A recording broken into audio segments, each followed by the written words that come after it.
Azt hittem, rám nem hat. Nem hat, ha valaki a lefolyóba önti a fáradt olajat, aztán rájöttem, hogy ez igazából az egyik legszennyezőbb hulladék, amit az emberiség előállíthat, hisz egy cseppje akár 1000 liter vizet beszennyez. Azt hittem, rám nem hat, ha valaki az erdőben elszórja a műanyagot, majd olvastam a mikroműanyagokról, és rájöttem, hogy ezek beszívódnak a földbe, a föld által a növényekbe, a gyümölcsökbe, amit utána én megeszem, és ti megesztek. Azt hittem, rám nem hat, ha valaki az elektronikai hulladékot a kukába dobja, de rájöttem, hogy ezek olyan komponenseket tartalmaznak, amik nem megújuló energiaforrások, és újra ki kell őket bányászni ahhoz, hogy újat gyártsunk. Ki kell őket bányászni már, ha ki tudjuk bányászni. 5 egyszerű tipp, amit valószínűleg ismertek. Tehát nem fogok újat mondani, viszont egyet kérek tőlünk. Légy szíves, választatok ki egyet. 5 tippet mondok, választatok ki egyet, amit az előadás végén megígérjük magunknak, megígérjük egymásnak, hogy emellett az 5 tipp mellett mi kitartunk, és ezzel a kis egyéni lépéssel teszünk a fenntarthatóságért, mert a fenntarthatóság és a változás mindig egyéni kis lépésekből indul el, és ebből az egyéni kis lépésekből lesz az, hogy a mikrokörnyezetetek elkezd titeket követni, és lesz belőle egy nagyobb változási hullám.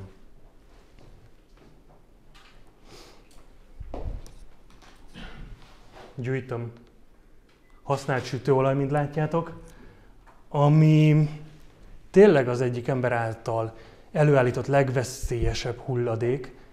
Beleönthetjük a lefolyóba is, vagy pedig közel 100%-ban újra lehet hasznosítani.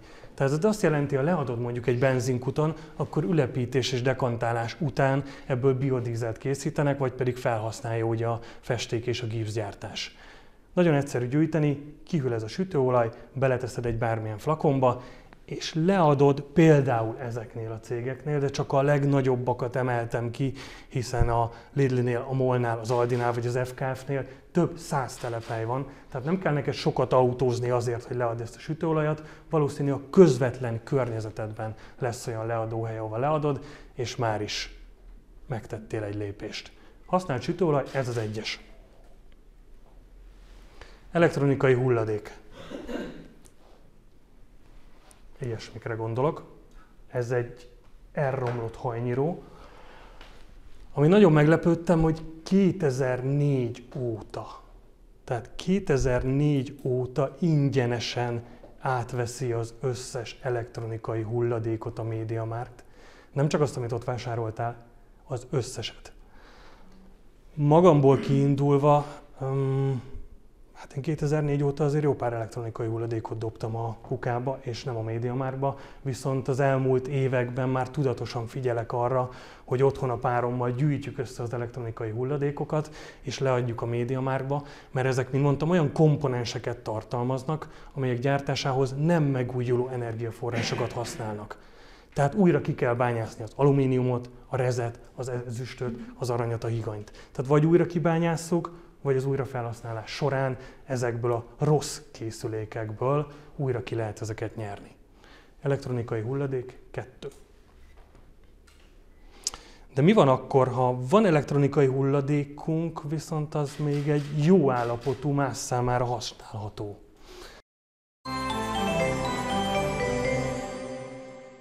Sziasztok, Stály Judit vagyok. Nézzétek, csak 3 ember következik. Erzsike, 45 éves ápoló, egyedül él. Nagyon meg kell fontolnia, mire költ, hogy kijöjjön a fizetéséből.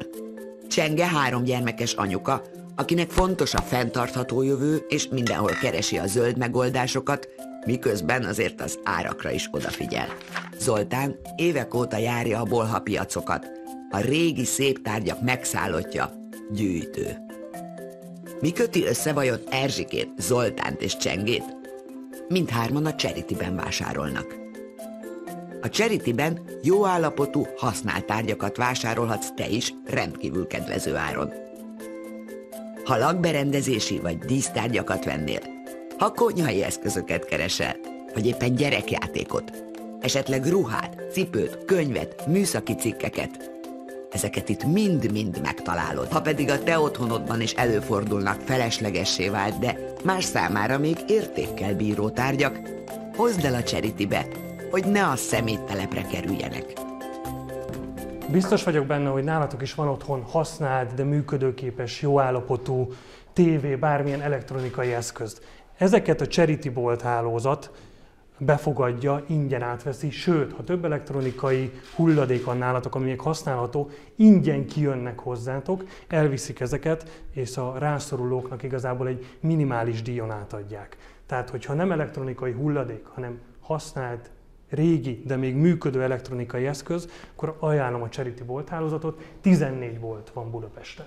Tehát, hogy nem kell messze menni, úgy gondolom, bármelyikbe le lehet adni. De ha talán közvetlenül te szeretnéd ezeket átadni valakinek, akkor nagyon érdekes Zero Waste csoportok Facebookon. Azt gondolnánk, hogy az még egy nagyon gyerekcipőben járó dolog, viszont a 11. kerületi Zero Waste csoportnak 10 000 tagja van Facebookon. Naponta 30-40 bejegyzés születik, és minden feltett bejegyzést, tehát van olyan, aki például felteszi a használt befőttes üvegeket, a használt tojástartókat, régi munkafüzeteket, és mindegyikre akad érdeklődő, tehát ezek a használt, de jó állapotú eszközök igazából gazdát cserélnek, és ahelyett, hogy a kukába dobnánk őket, valakinek még hasznos lesz. Tehát a Charity és Zero Waste csoportok, ez a 3-as. Komposztálás. Mindenki ismeri, gondolom. Nem csak kertben lehet komposztálni. Békás-megyeren laktam, nem volt kertem, 9. emelet. Ott azért nehéz megvalósítani a kertet, viszont volt egy kis erkélyem, volt egy kis cipős dobozom, és abban a cipős dobozban elkezdtem szépen rétegezni a háztartási hulladékot, zöldséget, gyümölcsöt, rá egy kis földet, majd szintén a tojáshéjakat, az almahéjakat, és így gyakorlatilag 6-8 hónap alatt egy olyan tartaléktápanyag, egy olyan humusz képződött, amit én ott a kis panellakásban a szobanövényeimnek oda tudtam adni. Tehát nem kellett több 100 vagy 1000 forintért nekem virágföldet venni, hanem az általam 6-8 hónap alatt az erkélyen megérlelődött kis humuszomat vissza tudtam táplálni a szobanövényekbe. Próbáljátok ki, tehát amelyet, hogy fenntartható, még igazából költséget is spóroltok.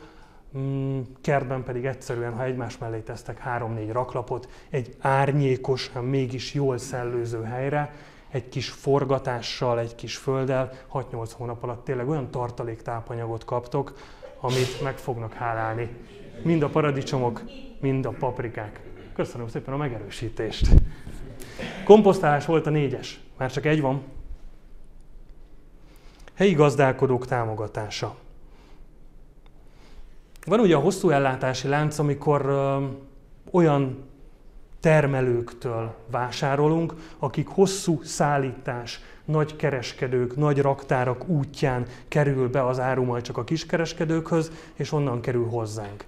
És vannak a rövid ellátási láncok, amikor megpróbálunk termelői piacon vásárolni.